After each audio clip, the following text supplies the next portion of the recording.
जब तक इमरान खान को आप जेल से नहीं निकालेंगे, हमने आपको जेल से बैठने देंगे। हम लड़ेंगे, हम आपके खिलाफ हर हाथ उठाएंगे इंशाअल्लाह। और मैं उन तमाम कुव्वतों को पैगाम देना चाहता हूँ कि याद रखें, आप लोगों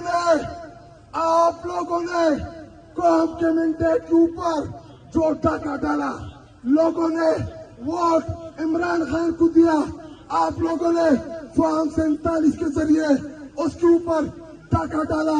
याद रखें, इंशाअल्लाह एक दिन जरूर आएगा जो इसमें मुलविस हुआ, उसने गद्दारी की है इस मुल्क के साथ, उसने गद्दारी की है साइद के साथ। और तहरीक इंसाफ का हर वर्कर, हर रुकन वो इंशाअल्लाह तब तक जेल से नहीं बैठेगा इस मुल्क में जब तक हमें अपना मैंडेट आप लोग वापस नहीं करते। इंशाअल्लाह हम लड़ेंगे आप लोगों के खिलाफ। हमारी ये जदोजहद, हकीकी आजादी की जदोजहद इंशाअल्लाह जारी रहेगी। आप लोगों ने बिठा तो दिया है फॉर्म 47 के जरिए,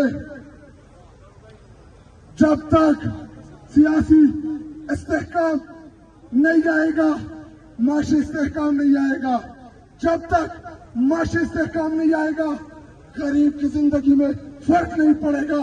जब गरीब की जिंदगी में फर्क नहीं पड़ेगा, उसको आप अल्लाह से वो जो दुआएं मांग रहे हैं आप लोगों के लिए, उसकी जो आह है आप लोगों के लिए, उससे बचना मुश्किल नहीं, नामुमकिन है। नहीं बचोगे, आप लोगों ने डाका तो डाल दिया है। और